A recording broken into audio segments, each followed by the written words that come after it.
you see here, this is France in 1916.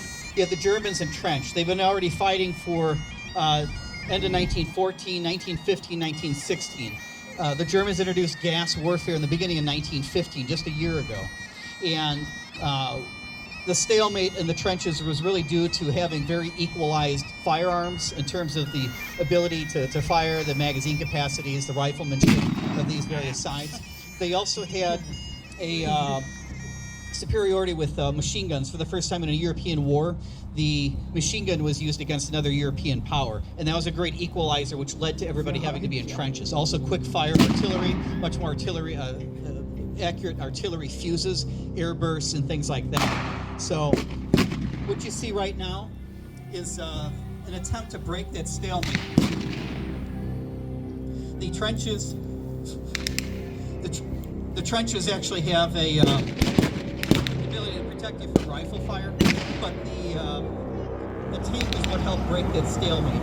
So you're going to see a French Schneider 1915 vintage tank. It was the first tank that was developed by the Allied forces to try to break that stalemate. Think of the French as a second-wave power. They were actually one of the major factors in World War I. They took the heaviest number of casualties among the Allied nations except for Russia. And they had a lot of innovations like the first steel helmet, the first basic tank, and integration of armed forces for attack that were coordinated on enemy positions. In 1960, there's no much seesaw action between the sides. When you had an average distance between trenches that you see here, this is about 150, 200 yards across. This is about as close to the trenches as they've been. Sometimes they're as much as a mile apart. Sometimes they're as about 50 yards. This is close enough to where you can actually use catapults or rifle grenades to shoot at each other's trenches.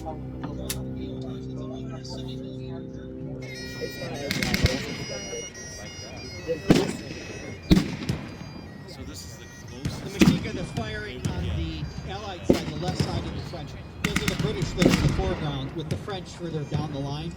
They would often have units that were side by side in the field, partly to show the esprit de corps between Allied nations. And you will see that the machine gun is a Vickers 303 caliber ammunition machine gun. It was maybe several hundred of them that were in England in 1914, whereas the Germans had a couple thousand of the old Maxim machine guns. And both countries scrambled once the war started when they realized the value of the machine guns to try to produce as many of these things as possible. You see the 1916 tank coming through. It has a Hotchkiss 1914 machine gun. They have a special truck to put the ammunition to feed into it. And bolts were on the sides of the German trucks. So they could shoot all of the Germans that were on either side of the trench to let them all out.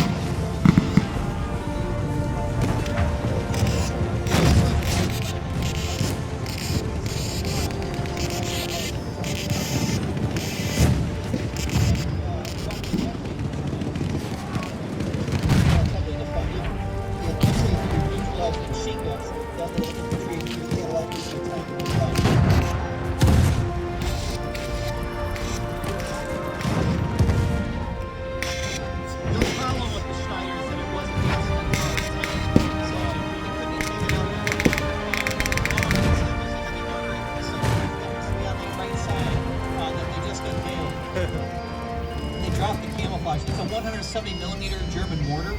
They were designed to lob very, very heavy rounds. There's also some gas that's coming in that the Allies are dropping to kind of suppress the German positions. It forces everybody to stop what they're doing and put their gas masks on, and it makes it much more difficult to fight when your lenses fog up. It's harder to breathe. It's harder to see what you're looking at.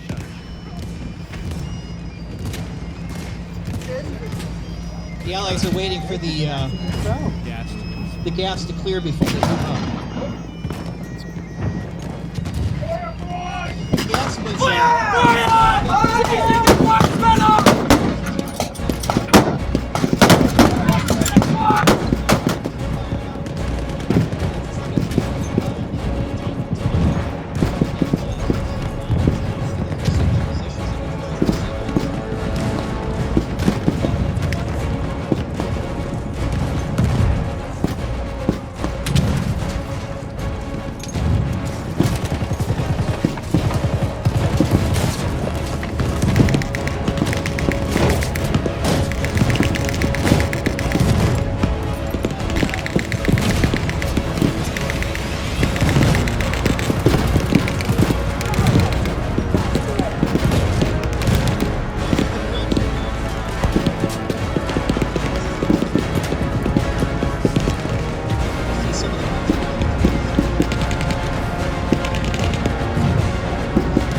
French are going to try to pull back, realizing that they.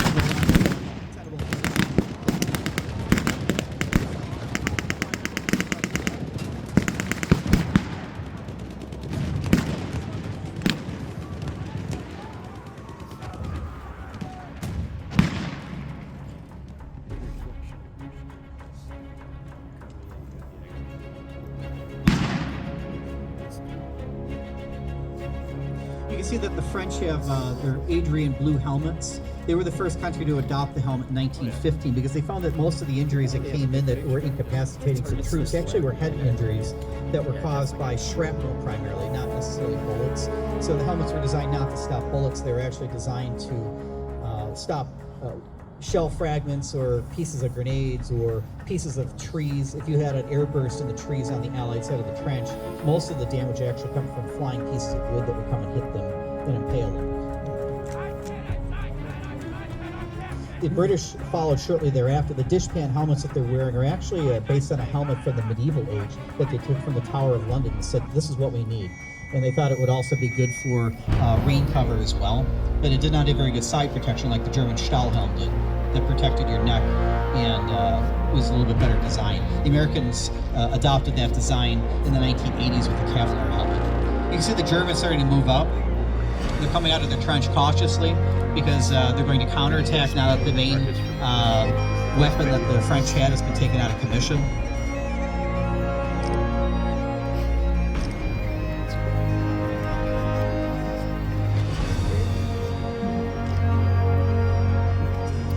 Usually the trenches are built in depth, so you might have a frontline position like you see here that would have infantry that was manning it, but then they would have saps that would connect to trenches that went further back. In this case, you would have trenches that would go further back to Perryville Road and all the way to I-90 in the scale that you have here at Midway Village. So you would have to attack through belts of these trenches. And the furthest trenches that were about a mile back would actually be the reserve trenches where they had CPs.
Move in to start rolling things up. A lot of times if you got close enough you could fix bayonets and you could do that war cry and start charging at these guys. When you see a bunch of guys whistling, screaming at you, coming at you with bayonets and you have a bolt-action rifle that you start running and you gotta reload, most of the guys would break and run. And that was a tactic that dated back long before World War I. Revolutionary War, Napoleonic War, where you could carry the day with a bayonet attack in the final moments to try to either push the enemy to retreat, and then you could chase after them, or you could force them to surrender, which is what happened here.